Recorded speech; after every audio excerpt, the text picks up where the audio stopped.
Todos. Fredinho, obrigada. Já peguei a bola, ou a batata quente, né? Espero que os companheiros estejam me escutando bem. Se houver algum problema no som, por favor, me avisem, que agora eu acompanho os comentários de vocês. Sejam bem-vindos a mais uma noite do nosso estudo rápido do livro dos Espíritos.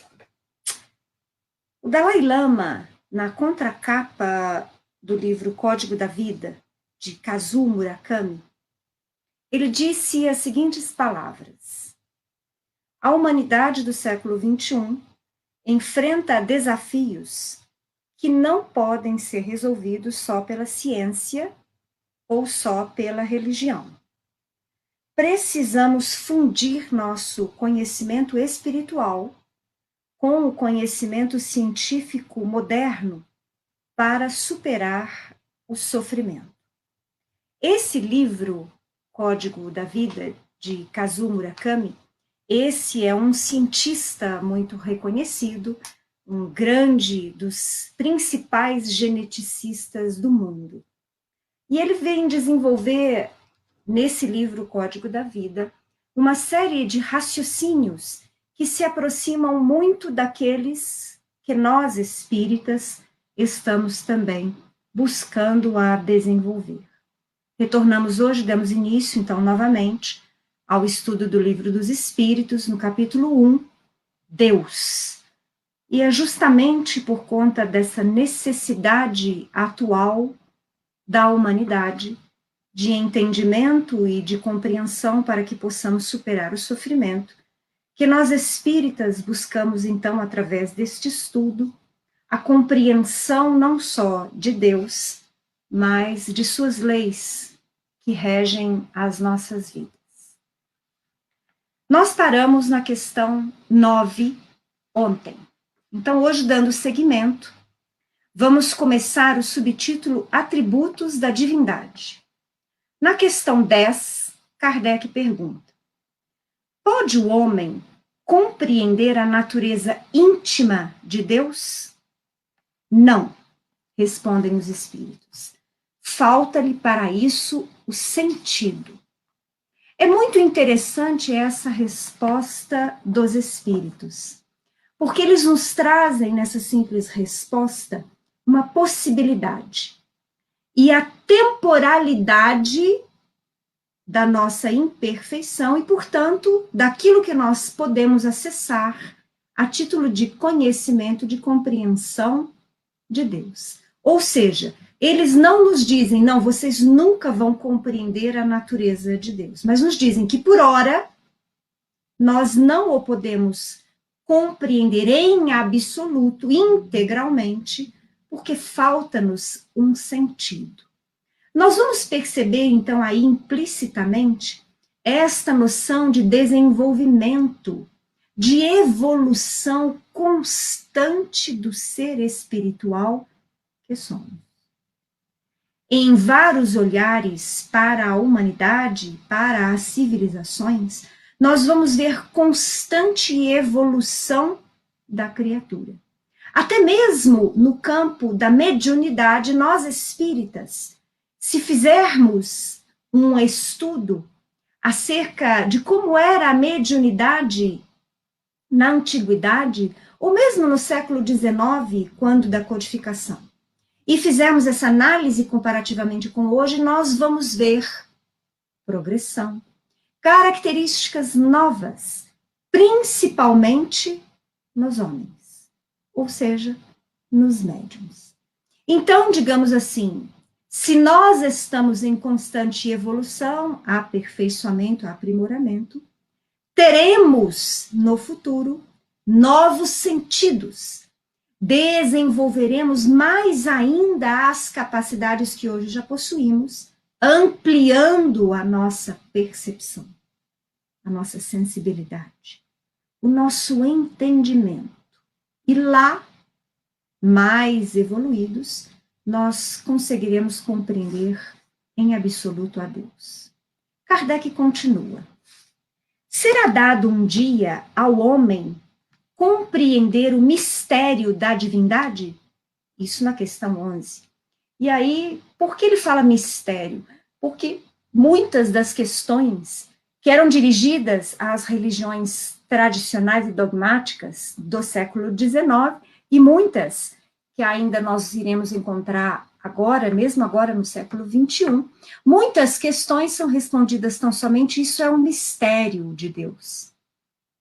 Faltam esclarecimentos, então se resume: isso é um mistério de Deus. Então Kardec quer saber se um dia a gente vai compreender esse mistério, ou esses mistérios relacionados a Deus. E respondem os espíritos: quando não mais tiver o espírito obscurecido pela matéria, quando pela sua perfeição se houver aproximado de Deus, ele o verá e compreenderá. Então, novamente, a perspectiva do tempo. É necessário o tempo, a experiência do espírito imortal, o alargar da sua compreensão, do seu raciocínio lógico e moral, para que ele possa, então, ir acessando informações que antes não tínhamos capacidade para assimilar.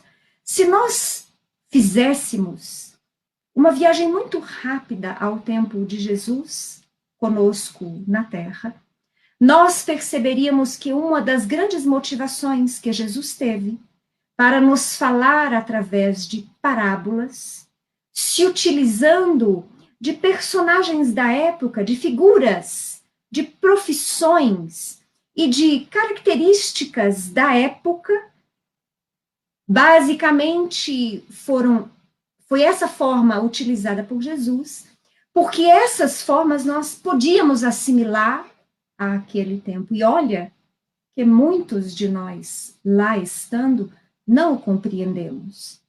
Nós ousamos dizer, inclusive, que parte das lições, até mesmo os apóstolos, que eram espíritos já comprometidos antes de retornar para participarem dessa revelação, mesmo eles tiveram dificuldade para compreender com profundidade as mensagens do Mestre.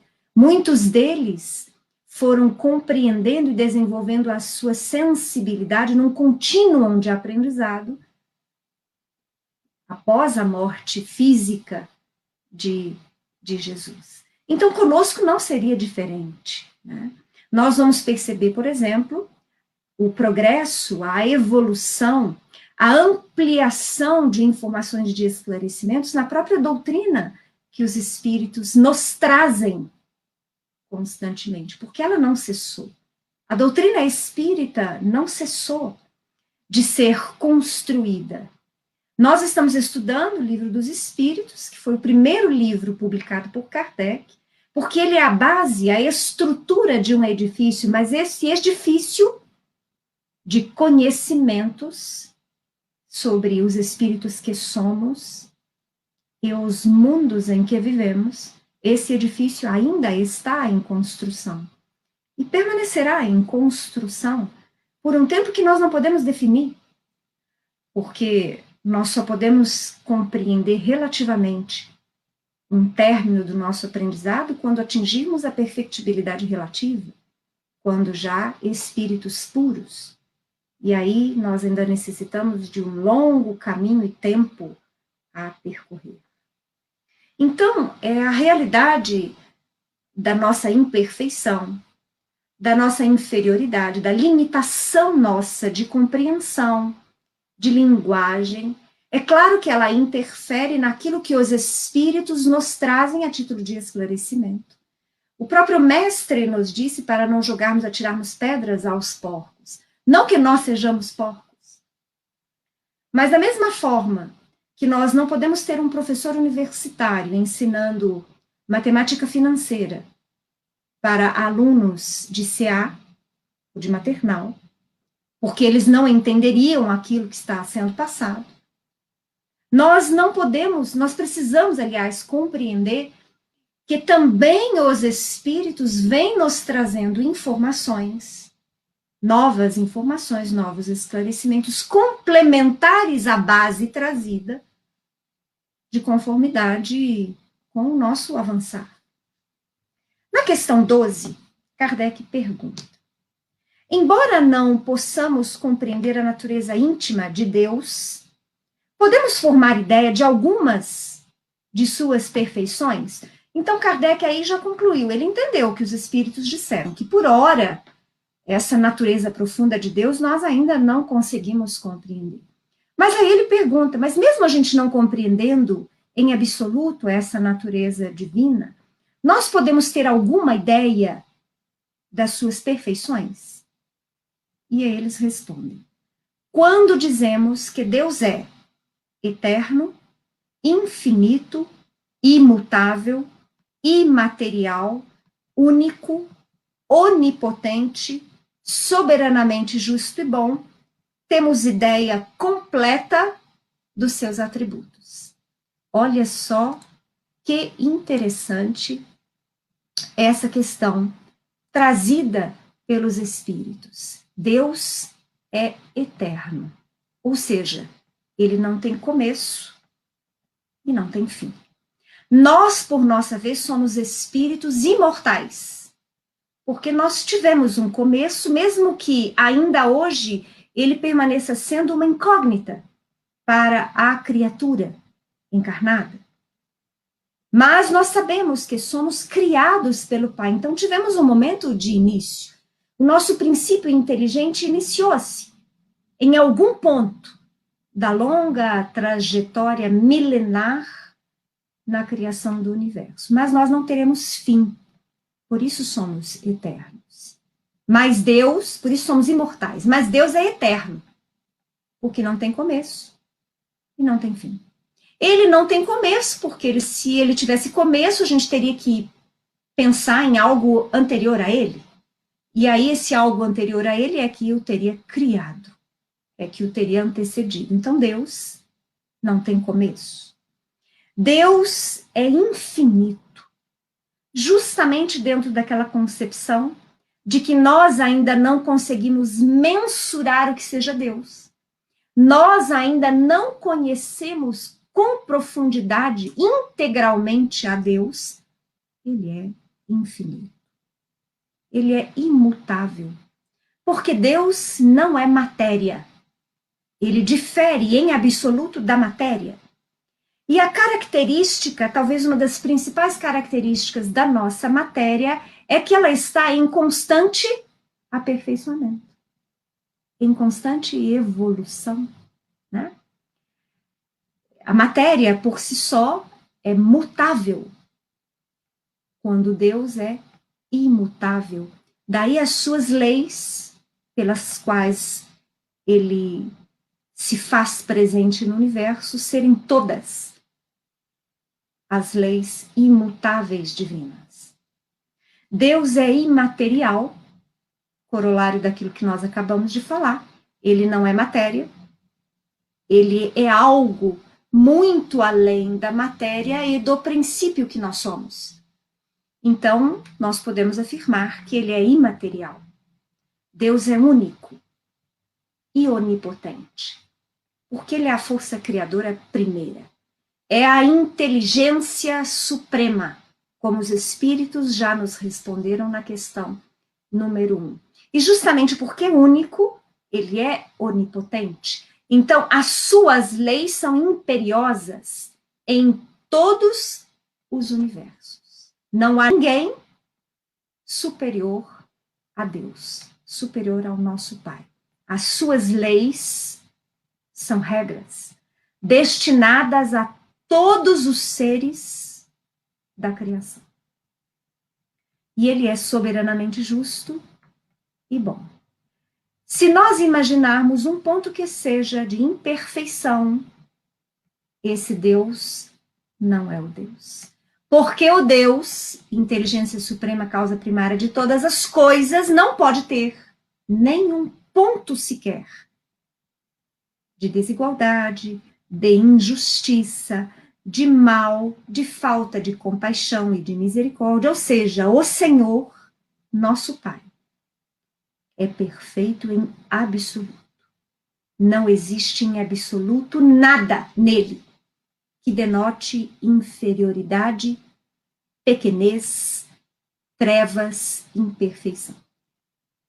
Isso tudo nós vamos encontrar nos seres por ele criados em desenvolvimento. Mas nele, no Pai, não. Então Deus perdoa sempre. Deus é misericordioso sempre. Deus é justo sempre. Deus ama incondicionalmente a todas as suas criaturas. Indistintamente.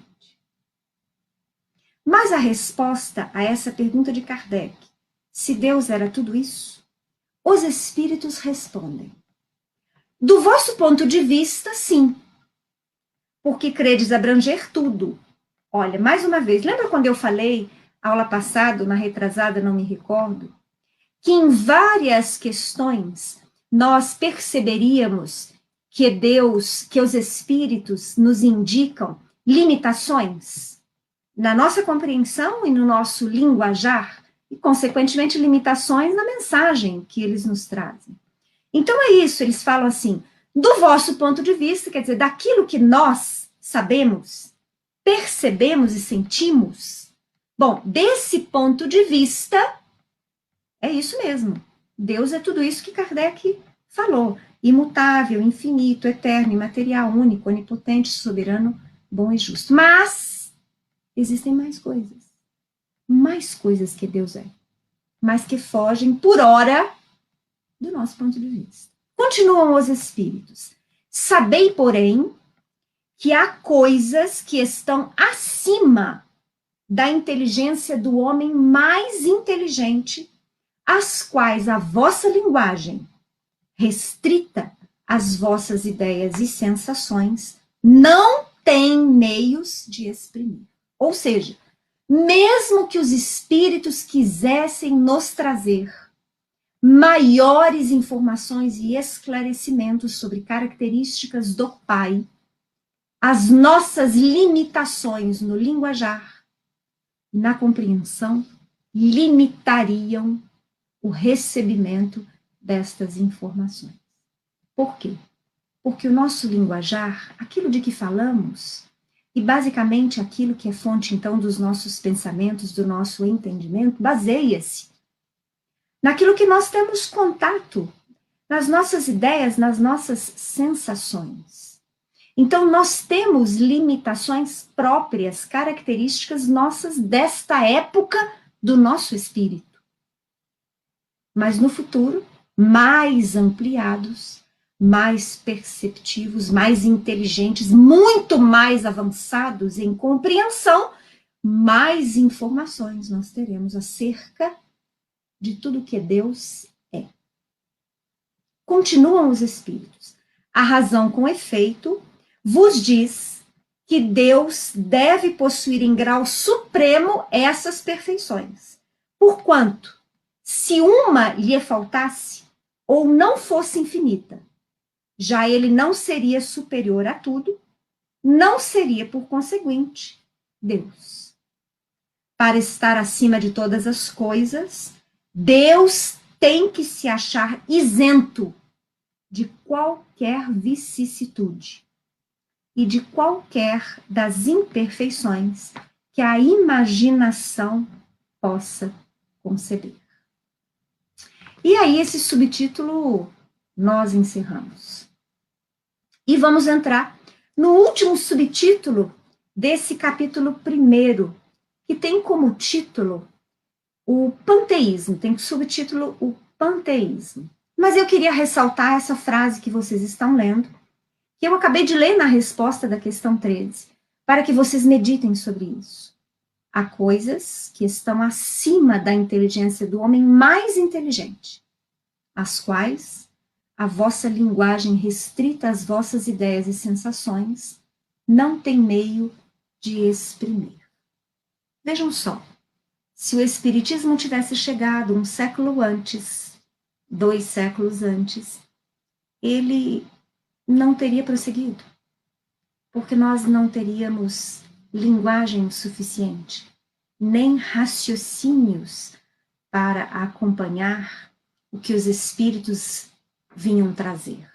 Nós vamos perceber que na década de 30, 40, quando Chico psicografou parte da obra inicial do espírito André Luiz, nós vamos perceber que no início foi difícil para Chico, principalmente o livro Nosso Lar.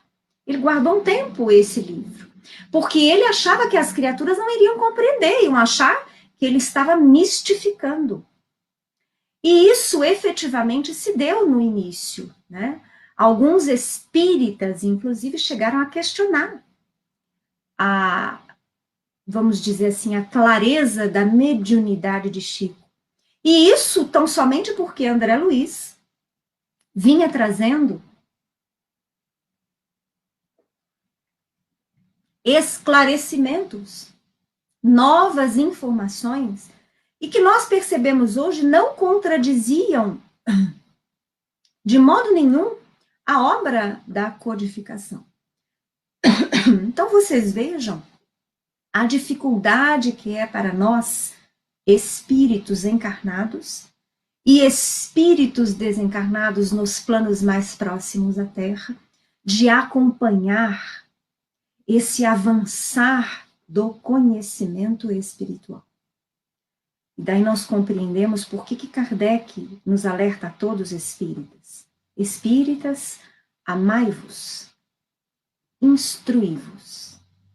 Porque sem o desenvolvimento do amor, do nosso lado moral, afetivo, sensível, bondoso, e sem o desenvolvimento do nosso intelecto, da experienciação no raciocínio lógico, na compreensão daquilo, do meio onde vivemos, das nossas relações, a gente não consegue avançar no entendimento como espíritos que somos. Vocês vejam, por exemplo, agora na questão 14. Kardec pergunta: Deus é um ser distinto? Ou será, como opinam alguns, a resultante de todas as forças e de todas as inteligências do universo reunidas? É a doutrina do panteísmo, quer dizer, que diz que nós somos pedaços de Deus e que ao desencarnar seremos como gotas que retornam ao oceano, ou seja, perderíamos inclusive a nossa individualidade retornando ao todo. Então, era uma teoria na época. Kardec perguntou se isso é verdade. E respondem eles: se fosse assim, Deus não existiria, porquanto seria efeito e não causa. Ele não pode ser ao mesmo tempo uma e outra coisa. Deus existe. Disso não podeis duvidar e é o essencial. Eu adoro o restante dessa resposta, vocês vão ver por quê. Crede-me, não vades além. Não vos percais num labirinto donde não lograríeis sair. Isso não vos tornaria melhores. Antes, um pouco mais orgulhosos, pois que acreditaríeis saber, quando na realidade nada saberíeis. Deixai, conseguintemente, de lado todos esses sistemas. Tendes bastantes coisas que vos tocam mais de perto, a começar por vós mesmos. Estudai as vossas próprias imperfeições, a fim de vos libertardes delas, o que será mais útil do que pretenderdes penetrar no que é impenetrável. Ou seja, em outras palavras, o estudo, o avançar da filosofia, a busca de conhecimento, quando equilibrado e harmonioso, é essencial para as criaturas. Mas desde que esse estudo também seja realizado a título individual, de aperfeiçoamento da própria criatura. Em outras palavras, os espíritos nos dizem o seguinte: compreendam as suas imperfeições, busquem superar as suas imperfeições, desenvolvam-se, progridam, e junto com este exercício essencial, busquem conhecer a Deus. Entenderam? Porque não tem como conhecer a Deus primeiro, sem enfrentarmos e superarmos as nossas sombras. Essa é que é a realidade. Na questão 15, Kardec pergunta: que se deve pensar da opinião segundo a qual todos os corpos da natureza, todos os seres, todos os globos do universo seriam partes da divindade e constituiriam em conjunto a própria divindade, ou por outra, que se deve pensar da doutrina panteísta? Não podendo fazer-se Deus, o homem quer ao menos ser uma parte de Deus. Ou seja, nos disseram o seguinte: não é assim que as coisas são. Você não é um pedaço de Deus. Você não é uma parte de Deus. Não satisfeito, Kardec ainda pergunta, na questão 16, que é a última deste subtítulo: pretendem os que professam esta doutrina achar nela a demonstração de alguns dos atributos de Deus? Sendo infinitos os mundos, Deus é por isso mesmo infinito. Não havendo vazio ou nada, em parte alguma, Deus está por toda parte. Estando Deus em toda parte, pois que tudo é parte integrante de Deus, ele dá a todos os fenômenos da natureza uma razão de ser inteligente. Que se pode opor a este raciocínio? A razão, dizem eles. Refleti maduramente e vos será difícil reconhecer-lhe o absurdo. Essa é a resposta dos espíritos, bastante simples. E o comentário de Kardec é excelente nessa questão. E vale a pena, inclusive, eu ler alguns trechos para vocês. Diz Kardec: essa doutrina faz de Deus um ser material, que, embora dotado de suprema inteligência, seria em ponto grande o que somos em ponto pequeno. Ou seja, nós somos mutáveis, não é isso? Se nós fôssemos pequenos pedaços de Deus, Deus seria imutável. Então, toda a sua lei, assim como ele, estaria sujeito a modificações. E, consequentemente, o universo, os universos materiais e espirituais, não teriam estabilidade. Nós não encontraríamos a harmonia suprema, a matemática perfeita, né? Nas leis, a imutabilidade das leis que regem o universo. Mas Kardec diz algo muito interessante, que é isso que eu coloquei para vocês aí no banco. Não sabemos tudo o que Deus é, mas sabemos o que ele não pode deixar de ser. O comentário é um pouco mais extenso. E Kardec, ele finaliza dizendo o seguinte: imaginem vocês, que vocês estão num museu, numa galeria de arte. E aí nós paramos diante de um quadro que nós sabemos, tem lá a assinatura, é de Monet, que é um pintor muito famoso francês, da época do Iluminismo. E aí esse quadro Monet, belíssimo, eu quero que vocês imaginem, façam esse caminhar comigo, imaginem, uma paisagem linda, belíssima, os traços lindos daquele pintor. E aí a gente fala assim: nossa, mas que quadro tão lindo. E nós apreciamos a beleza do quadro. Mas, se junto conosco estivesse um perito em arte, profundo conhecedor de obras de arte, principalmente de pintores desta época, ele poderia afirmar: você está vendo este traço, essa cor, esse tipo de expressão? Isso é característico do pintor Monet. Você não vai encontrar o pincel, a movimentação do pincel, como Monet fazia. Você não vai encontrar estes traços em outros autores, e é isto que diferencia um Monet de um Picasso, de um Renoir, de um Rembrandt. Você não vai encontrar, porque cada pintor imprime na sua obra traços que só ele tem. Formas de utilizar as cores, forma de pincelar, forma de expressar, de ver e de transmitir. Deus é assim. Assim como o quadro não é o pintor, mas expressa a genialidade do pintor. Assim como um motor define, indica nele a genialidade do engenheiro, nós trazemos características que indicam a genialidade a suprema inteligência do nosso Criador. Mas não somos pedaços do nosso Criador.